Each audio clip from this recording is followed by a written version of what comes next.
ছাত্র ও জনতার বিক্ষোভের মুখে পদত্যাগ করে ভারতে পালিয়ে গেছেন সাবেক প্রধানমন্ত্রী শেখ হাসিনা। অনেকটা হঠাৎ করেই ক্ষমতা ছেড়ে চলে যেতে হয় তাকে। এর আগে তাকে বাংলাদেশ সেনাবাহিনী জানিয়ে দেয় তারা প্রতিবাদ বিক্ষোভকারীদের বিরুদ্ধে আর দমন পীড়ন চালাতে পারবে না।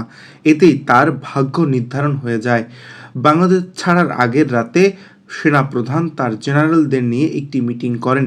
সেখানে সিদ্ধান্ত হয় কারফিউ বাস্তবায়ন করতে গিয়ে সাধারণ মানুষের ওপর সেনারা আর গুলি ছুড়বে না।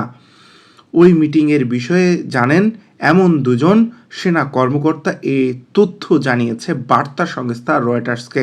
রয়টার্সের প্রতিবেদনে বলা হয়, সিদ্ধান্তের পরপরই জেনারেল ওয়াকারুজ্জামান ছুটে যান গণভবনে।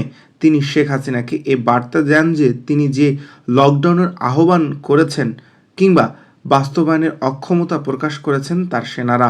ভারতীয় একজন কর্মকর্তা এ তথ্য জানিয়েছেন। এতে মেসেজ ক্লিয়ার হয়ে যায়, তা হলো হাসিনার পক্ষে সেনাবাহিনীর আর কোনো সমর্থন নেই। এতে আরও বলা হয়, সেনাবাহিনীর শীর্ষ পদের কর্মকর্তাদের অনলাইন মিটিংয়ে এবং তারপর শেখ হাসিনাকে যে বার্তা দেওয়া হয়েছে এ বিষয়ে এর আগে কোনো রিপোর্ট প্রকাশ করা হয়নি।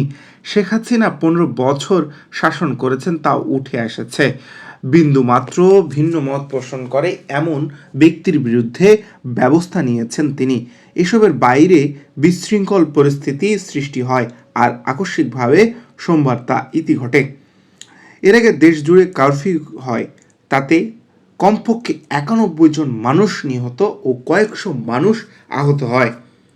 জুলাই ছাত্রদের নেতৃত্বে প্রতিবাদ বিক্ষোভ শুরু করার পর এটাই ছিল সবচেয়ে ভয়াবহ প্রাণহানির দিন। ওদের বাড়ি ঘর আছে না, আমাদের বসে থাকার সময় নেই। আমাদের বাড়ি ঘরে আগুন দিচ্ছে, ওদের বাড়ি ঘরে আগুন পাবলিক থেকে। ওদের ব্যবসা প্রতিষ্ঠান কি কি আছে খুঁজে বার করে। আজকে তাদের একটাই কাজ, সব জায়গায় বসে থাকবে আর খালি আগুন দেবে। আগুনের ব্যবস্থা আমাদের রাখা দরকার। ওদের